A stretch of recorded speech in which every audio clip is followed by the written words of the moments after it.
it's on the 8th. And so we get to the point of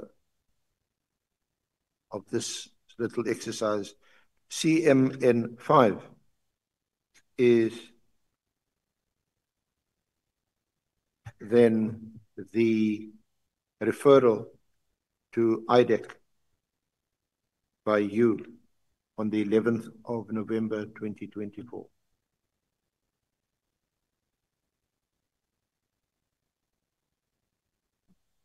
So your comment that I've just read to you, there's a recommendation, and it's confirmed by the Minister on the 8th of November. The recommendation is that the police recommends that an extension of 10 working days is provided in order for the following to be conducted. And you've read that. Nevertheless, you on the 11th of November, you refer this matter to IDEC.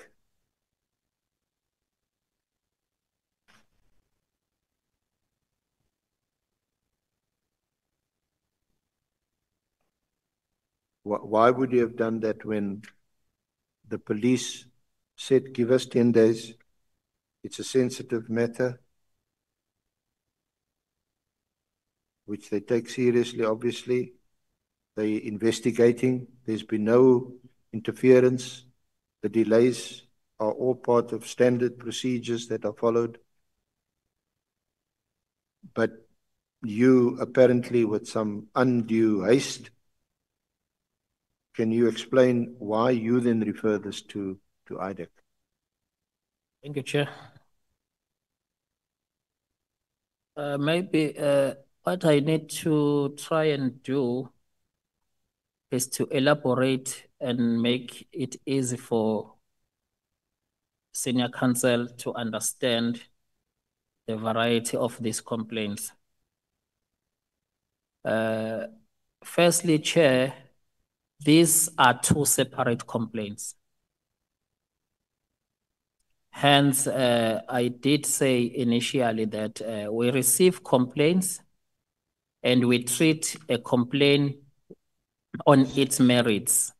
We screen the complaints, then we refer it to the relevant authority. I received this complaint, the Minister received this complaint, the first complaint, that I have opened cases in Western Cape on a number of senior SAPS personnel as per the following case numbers. I was told that the dockets were intercepted.